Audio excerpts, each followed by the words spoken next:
Hello అండి, నేను శ్రీనివాస్. మాది ఖమ్మం అనమాట. నేను సాఫ్ట్వేర్ ఫీల్డ్లో ఉన్నాను. అయితే చిన్నప్పటి నుంచి కూడా గార్డెనింగ్ అంటే చాలా ఇష్టం. అది మా మదర్ని చూసి నేర్చుకోవడం అనడం కన్నా తన మొక్కలు పెంచుతూ ఉంటే చూసి పెరిగాను. సో అలా నా చిన్నప్పుడు కూడా మా ఇంట్లో చాలా మొక్కలు అయితే ఉండేవి. అప్పుడు గ్రౌండ్ ఫ్లోర్లో ఉండేవి అనమాట. అప్పుడు టెర్రస్ గార్డెన్స్ అంటే ఆల్మోస్ట్ ఒక 28 years బ్యాక్. అప్పుడు టెర్రస్ గార్డెన్స్ అంత అవేర్నెస్ అంతా ఏం లేదు. సో ఆ తర్వాత నా స్టడీస్, నేను చెన్నై షిఫ్ట్ అయిపోవడం, అక్కడే స్టడీస్ అంతా కంప్లీట్ చేయడం అక్కడ సరిపోయింది. ఆ తర్వాత కరోనా తర్వాత నేను మళ్ళీ రిటర్న్ ఖమ్మం వచ్చేసాను. వచ్చిన తర్వాత మొక్కల వల్ల పెంచడానికి ఇంకా ఎన్ని కాన్సెప్ట్స్ ఉంటాయి అది చూస్తూ సెర్చ్ చేసుకుంటా నా వర్క్ ఫ్రమ్ హోమ్, నా జాబ్ చేసుకుంటూ కొంచెం గ్రౌండ్ వర్క్ అయితే చేసుకోవడం జరిగింది. ఆ తర్వాత ఫుల్ ప్లెడ్జ్డ్గా 2022 ఆగస్ట్లో పైన టెర్రస్ మీద మొక్కలు పెంచడం స్టార్ట్ చేశాము. సో నా వరకు వచ్చేసరికల్లా అందరూ పెంచిన రెగ్యులర్ వెరైటీ ప్లాంట్స్ కాకుండా కొంచెం ఏదైనా డిఫరెంట్గా ఎగ్జోటిక్ వెరైటీ ప్లాంట్స్ పెంచడం అంటే నాకు బాగా ఇంట్రెస్ట్ అన్నమాట.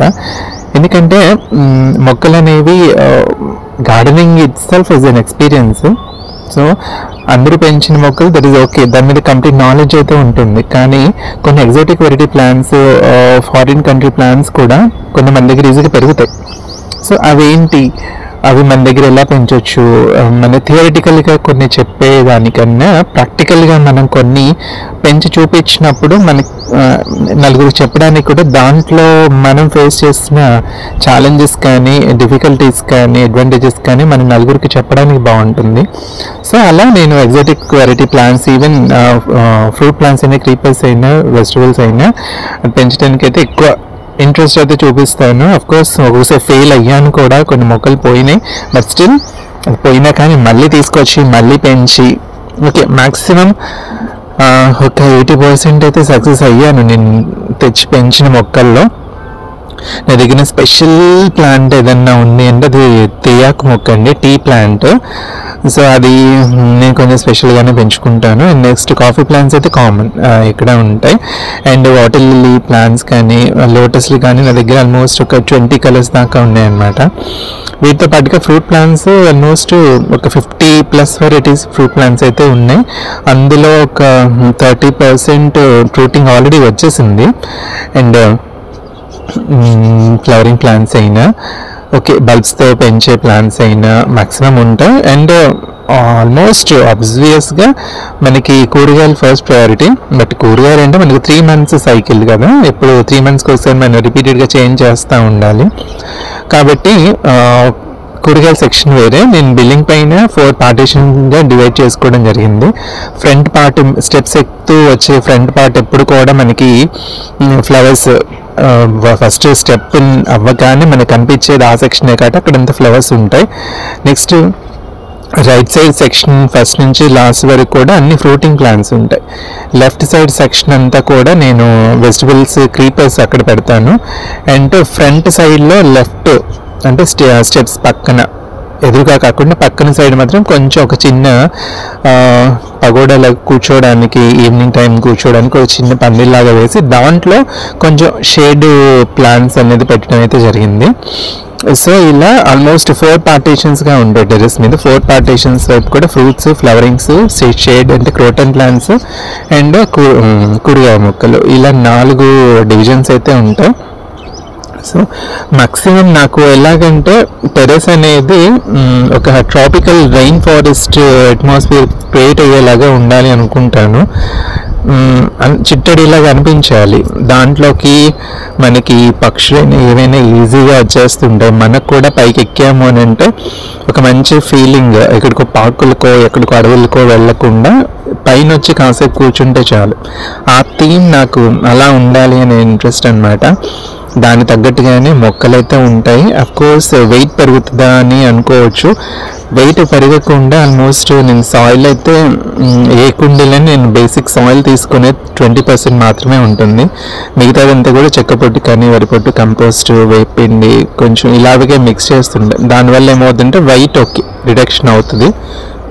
మామూలుగా అయితే మనకు ఒక స్క్వేర్ ఫీట్ స్లాబ్ అనేది 350 kgs మోస్తుంది, మన బిల్డింగ్ స్ట్రాంగ్గా ఉంటాయి కాబట్టి నాకు వెయిట్ అనేది పెద్ద ఇబ్బంది ఏం కాదు, బాగానే ఉంటుంది.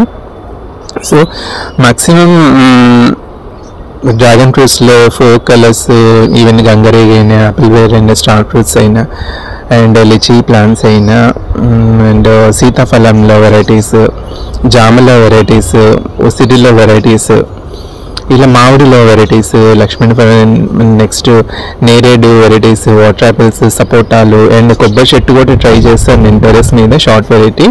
అండ్ స్పెషల్గా నేను పెంచుకున్నది సీమ చింత, గుబ్బకాయలు అంటారు, అది గ్రాఫ్టెడ్ ప్లాంట్ తీసుకున్నాను అనమాట. నాకు నేను వేసిన 6 months నుంచి నా క్రాప్ స్టార్ట్ అయింది. అది నా డ్రీమ్. చిన్నప్పుడు విలేజెస్కి వెళ్ళినప్పుడు చూసేవాడిని సీమ చింతకాయలు బాగుంటాయి.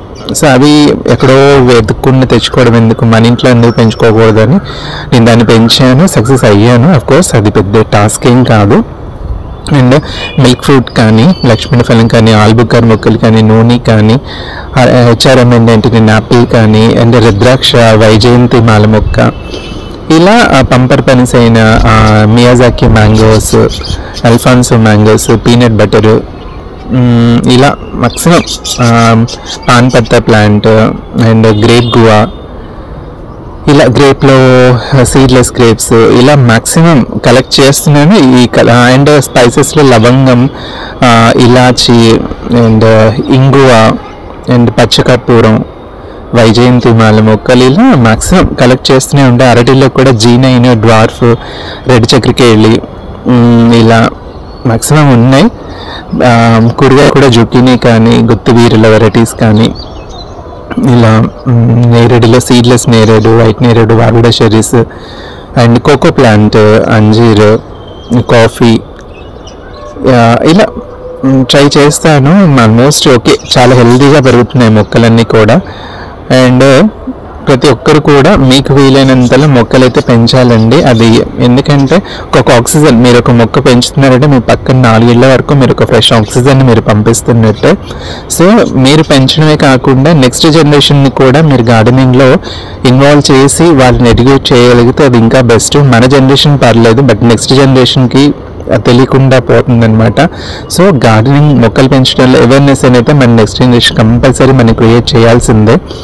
సో దానికి అవేర్నెస్ ప్రోగ్రామ్స్ అయితే మనం ఫ్రీక్వెంట్గా కండక్ట్ చేస్తూ ఉంటే బెటరు, అదే నేను అనుకుంటున్నాను. సో చిన్న చిన్న స్టెప్స్ అయితే ఆ రకంగా అయితే వేస్తున్నాను. సో అందరు కూడా మొక్కలు పెంచండి. హ్యాపీ గార్డెనింగ్ అండి. Thank you.